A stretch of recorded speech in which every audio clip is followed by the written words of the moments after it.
Buenas noches a todos nuestros seguidores. Los invitamos a escuchar un nuevo capítulo nocturno de La Hora de la Magia, donde como siempre nuestro amigo y colaborador Andrés Villavicencio nos tendrá un interesante programa. Pueden escuchar este contenido también en el podcast del Boticario Mágico, en Spotify, Apple Podcast y radios online. Adelante Andrés, estaremos tomando nota.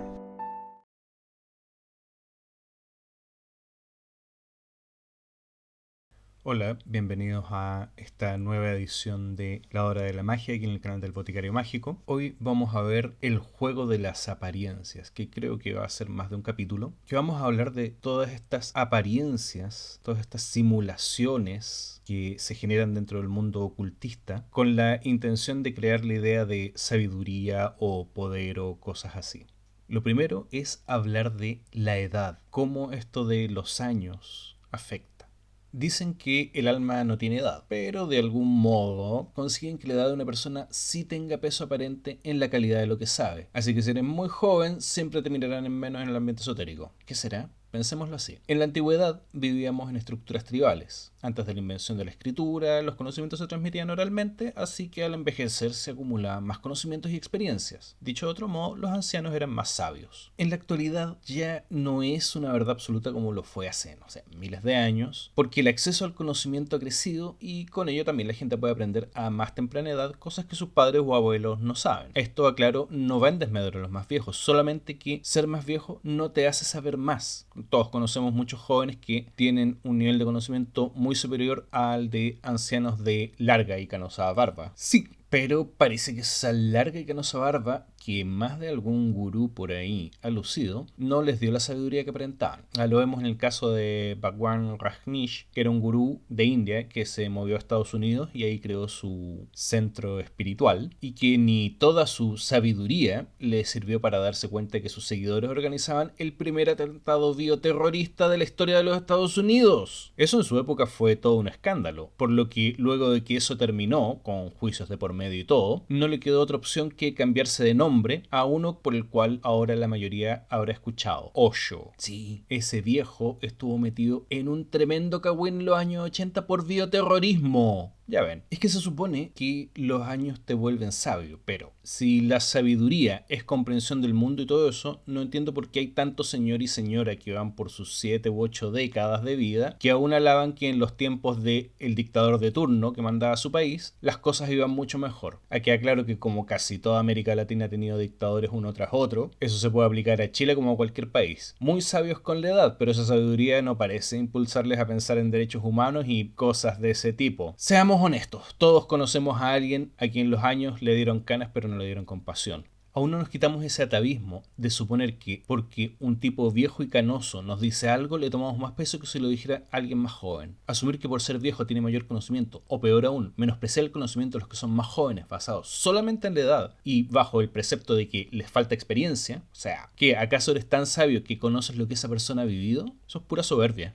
De sabiduría no voy a hablar, no sé si la tengo, pero de conocimiento creo tener algo, así que cuento lo que me pasó a mí. Como he contado antes, llevo veintitantos años dedicado a estos temas, así que era bastante joven cuando empecé, y eso causó muchas veces que la gente más vieja me mirara a huevo en los comentarios que hacía, solo por no tener la edad necesaria para sus expectativas de sabiduría y conocimiento. La verdad es que más de una vez vi a estas personas que me superaban en ocasiones por 15, 20 o más años hablando pura estupidez. Qué pelotudo, qué boludo. Hablando de cosas que yo sabía, que había estudiado y que por lo tanto entendía que estaba mal lo que ellos decían. Citaban cosas que había dicho tal o cual libro que nunca fueron tal, haciendo comentarios sobre temas que yo sí conocía y había estudiado y sabía que estaban equivocados. Pero cuando les aclaraba el error, me miraban con cara de ¿y qué sabe este? Claro, la diferencia de edad y su ego desbordado, que supuestamente habían pulido con trabajo espiritual, no les permitía aceptar que un niñito les dijera que estaban equivocados. Incluso si con los años algunos se dieron cuenta que en conocimiento lo superaba, siempre estaba esa actitud condescendiente, que en el fondo era una actitud de lo sabes porque lo leíste, pero yo he vivido más. Sí, lo sabía porque lo leí y lo practiqué. Ninguna de las dos cosas que habían hecho ellos. ¿Tenían acaso más claridad en el asunto? ¿El que especuló sin bases o el que estudió y practicó? Cada de cajón. Y sí, hay muchos que usan la edad como un escudo contra las críticas. De eso me doy cuenta ahora, con más de 40 años. Muchos simplemente son incapaces de argumentar algo. Carecen del conocimiento, a veces carecen de la inteligencia necesaria para entender lo que leyeron, suponiendo que leyeron algo. Pero aún así son incapaces de aceptar que alguien más joven tenga mayor conocimiento. Llega a ser tan estúpida la actitud que incluso ahora que estoy viejo, sigue habiendo gente que trata de usar eso en mí. Bueno, ya no les va tan bien como antes, las vueltas dejan y aprendí cómo evitar esas tonterías. Al final les ofende que alguien más joven tenga mayor conocimiento, porque deja en evidencia que o han perdido el tiempo o no son tan geniales como creían. No sé, ¿se les encogerá algo en el proceso? ¿Qué sé yo? Tal vez por haber pasado tanto tiempo haciendo clases a gente más joven, me pasó que logré verlos como personas y no simplemente como edades, que le sucede a muchos en la misma área, que dicen, estos cabros chicos. Tal vez pasó porque a mí unos tipos con cabeza hueca me pasaron por el aro más de una vez solo por ser más viejo. O quizá tal vez sea la única sabiduría que tengo, que es el entender que la edad no marca lo que sabes ni lo que eres, como sea en verdad. El tiempo suele ser usado como bulo en temas esotéricos, ya sea porque es más viejo y por lo tanto más sabio, o el clásico de llevo 30 años dedicado a estos temas y eso me hace más sabio. ¿Se han dado cuenta que cuando hago mención a los años que llevo son simplemente para dar un marco histórico? Los años que llevo dedicado al ocultismo no validan mi opinión per se. Decir que llevas tantos años dedicado a algo no te hace sabio, no es una situación numérica. Los años dedicados al estudio no significan nada en sí mismos. O sea, conozco gente que lleva 30 años dedicado a estudiar estos temas y todavía creen que Osho es un sabio. Sí, el más aguro de los terroristas. Anda a dañarte. Yo no uso los años que llevo estudiando como argumento, porque no son un argumento, no tienen peso en sí mismos. Un argumento debe ser fundamentado adecuadamente, mediante lógica, cita, análisis de autores, etc. Los años me han dado solamente una cosa concreta, anécdotas de cosas que he podido ver que pasan, pero en sí mismo no es un argumento. Nunca permitan que la edad sea un factor para confiar o creerle a alguien. Lo único que con certeza crece al pasar los años es el dolor de espalda. Lo demás no es seguro. Ahora vemos otro factor de este juego de las apariencias de ser el místico, la forma de hablar. Esto va desde la entonación hasta el vocabulario. Hay muchos que crean este personaje del místico desde el lenguaje. Es casi una cartilla, una checklist. Usan un tono como el de Angelica Houston en Las Nieblas de Avalon. Sí, a todos nos encanta esa miniserie. Con un aire de solemnidad. Hasta se están contando lo que comieron ayer, porque suponen que debe sonar así un ser espiritual, un sacerdote, una sacerdotisa, porque eso le da el estilo y hace notar que uno tiene ese conocimiento y ese poder. Luego también usan palabras complejas que poco y nada explican. Los egregores, la luz astral, las energías sutiles, iniciático, alquímico, espiritual, bla, bla, bla. Prácticamente tienen un listado de palabras que si no la usan al menos 5 veces en un discurso, no cumplen la checklist. Nunca explican casi nada, pero suenan tan bien que igual pasa piola. Les da el aire de místico. Ni hablar de los que sacan la mecánica cuántica y los universos paralelos. A esos farsantes ya les dediqué un podcast, así que no vamos a perder tiempo en eso. Y eso de la pureza del habla. Nunca dicen un garabato. En público, porque en lo privado hasta el diablo se asusta de su lenguaje. Me acuerdo, hace unos 20 años atrás, haber sido invitado a una charla de un movimiento que fue muy popular en Chile y en Argentina también, no diré cuál, pero más de alguien lo descubrirá. La charla la dictaba una gringa que no hablaba español y la acompañaba una mujer que era una argentina que hacía de traductora. Todo un discurso muy bonito sobre el conocimiento que había permanecido en secreto en el Tíbet y que ahora salía a la luz y ellas venían a enseñarlo por una módica, por una abultada suma de dinero. Bueno, pasó que con el tiempo me enteré que la gringa se habla de español, con una fluidez increíble a la hora de los garabatos, pero inteligentemente apelaba al tercermundismo latino, hablando en inglés para enganchar más seguidores. También con los años me enteré que en uno de sus retiros espirituales uno de los asistentes que sufría depresión se suicidó. Eso generó un escándalo que al final tuvieron que desaparecer durante una temporada y luego volvieron con el negocio, aunque le habían cambiado el nombre por uno que sonaba similar, para evitar que aparecieran en las búsquedas en internet claramente. Al final usaban todo este juego de las palabras, que en este caso era fingir no hablar español para envolver más gente. Debe ser gringa, debe tener conocimientos y acceso a cosas que nosotros no aquí en este país tercermundista perdido en el culo de América Latina. Otro bulo.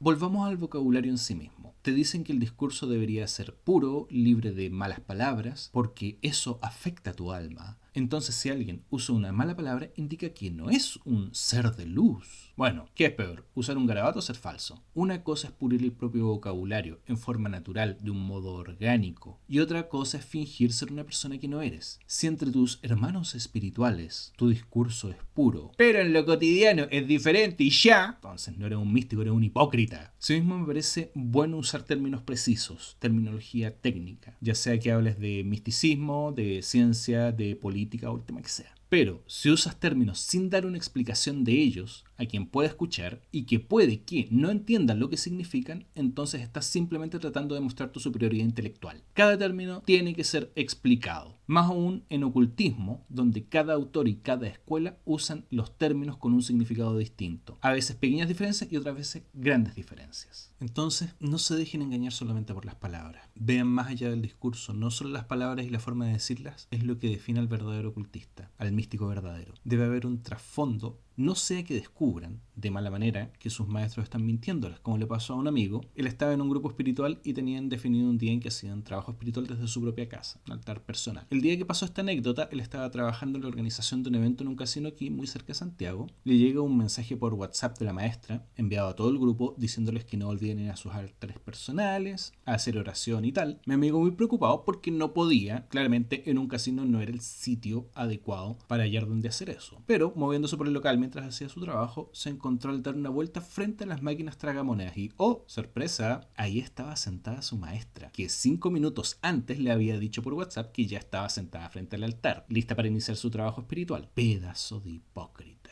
Claro, ella daba siempre el discursito del amor y la compasión, el trabajo espiritual y bla bla bla bla bla, pero no había coherencia con su propio actuar. ¿De qué sirve que aparentes hacer todo por el bien, todo por fines espirituales, si les mientes y estás literalmente en un casino cuando finges estar orando? Eso ni siquiera es doble estándar, eso es directamente mentir.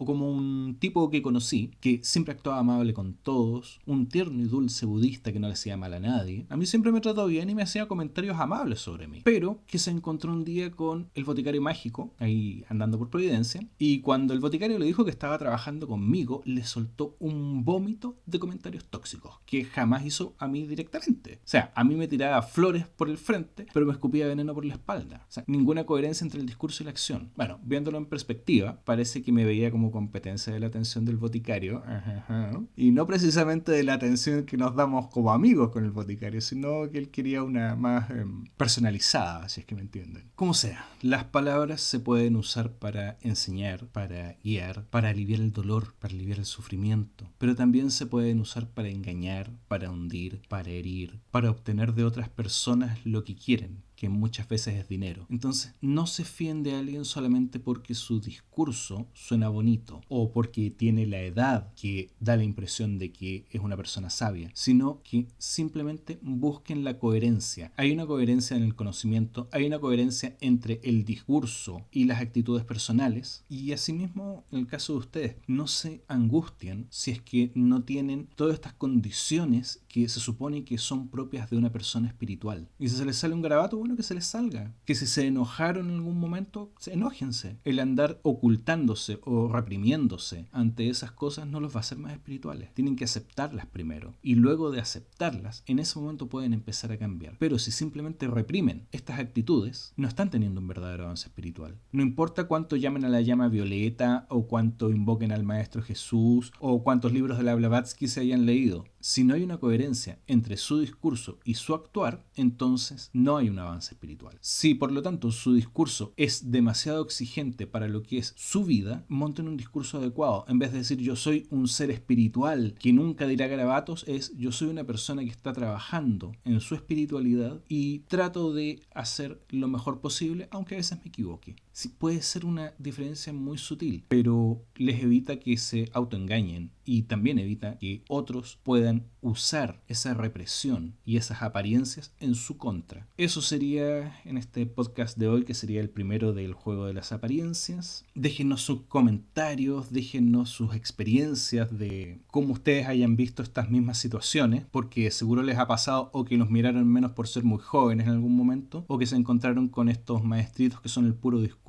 pero nada de espiritualidad de fondo. Ahí, suscríbanse, por favor, y pónganle clic a la campanita y todas esas cosas, que siempre se me olvida de decirlo y cualquier día el boticario me va a pegar con un machete por olvidar. Así que cuídenme, protéjanme y hagan eso, porque si no el boticario me va a torturar. Es un malvado, es un criminal. No, qué miedo. Ya bueno, eso sería. Nos vemos la próxima semana, pórtense bien y no cometan ningún delito. Chau, chau. Muchas gracias por tu aporte, Andrés. Estaremos esperando los próximos capítulos de La Hora de la Magia. Les recordamos a todos nuestros seguidores que pueden acceder a más información ingresando directamente a nuestro sitio web www.boticariomágico.cl.